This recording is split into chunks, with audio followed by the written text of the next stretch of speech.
Welcome back to the videos on this channel. Now, I think that this channel is going in the right direction. If I can start posting videos, and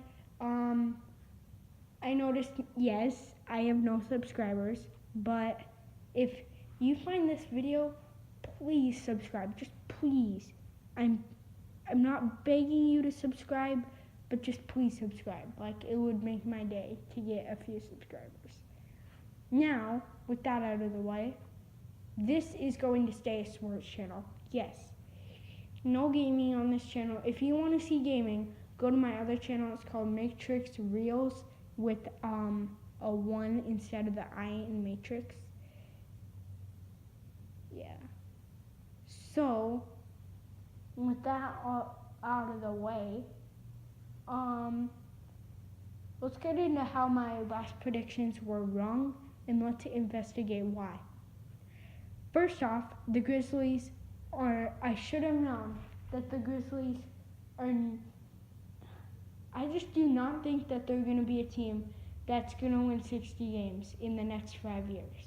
They're not they're not like, they're may be a contender for like bottom tier playoffs, but unless they land a big free agent, I don't think that this team can even make it past the first round. Like, a few years ago they were like a 7 seed, but that was when they were still good. I know that about 5 years ago they maybe won 55, 60 games, I don't know. But that late year stretch, I really thought that they were going to be a good team. And I was wrong. The Grizzlies are still trash. 33-49. It looks like they're going in the right direction, but they are really not. They're staying put unless they get a good free agent. Marshawn Brooks, gone. Tyreek Evans, gone, and then gone, double gone. Marc Gasol on to the Raptors, which, if you do not know, that's my favorite team. And we're going to talk about the finals, but I'm not going to be biased about it. And Jonas Valanciunas now they have. I think that guy, he's not, like, him and Marc Gasol could be compared and put at equal skill level. Now, let's get to there's one more thing to talk about, and that's Mike Conley, who I think, personally, is on the lower end of his prime. Might not even be in his prime. Been in the league for about 11, 12 years, and I mean, you just cannot hold up for like that. It's hard to hold up as a good player for as long as he has. Now, let's talk about the finals. The NBA Finals is Toronto against Golden State. I'm going to be sharing why I think both teams have a chance.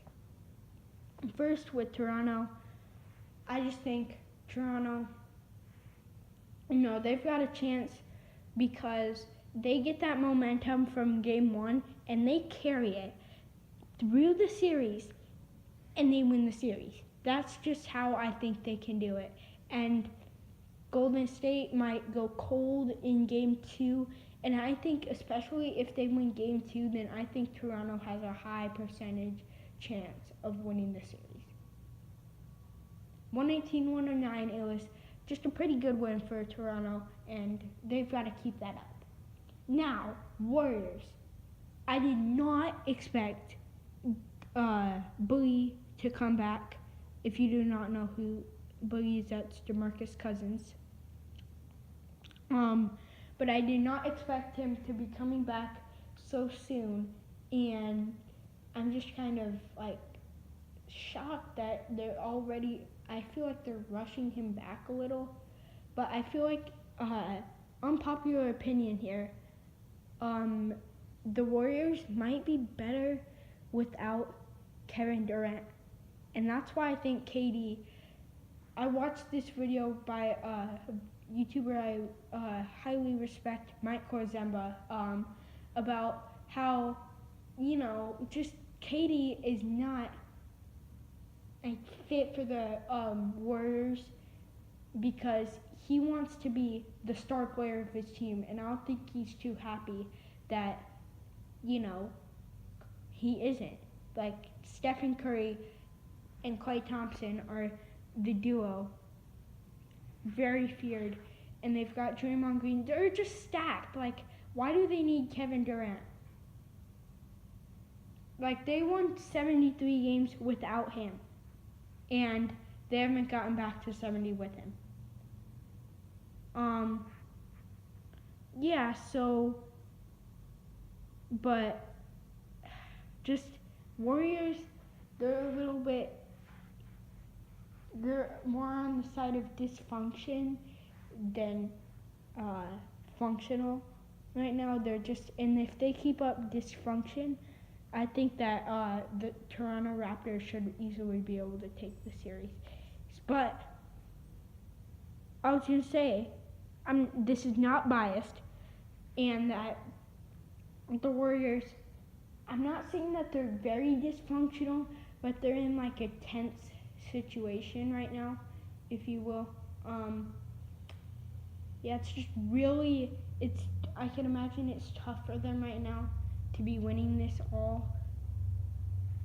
I mean, they're so dominant. I don't even know if they need KD or Boogie. Now, a few more things. Bucks.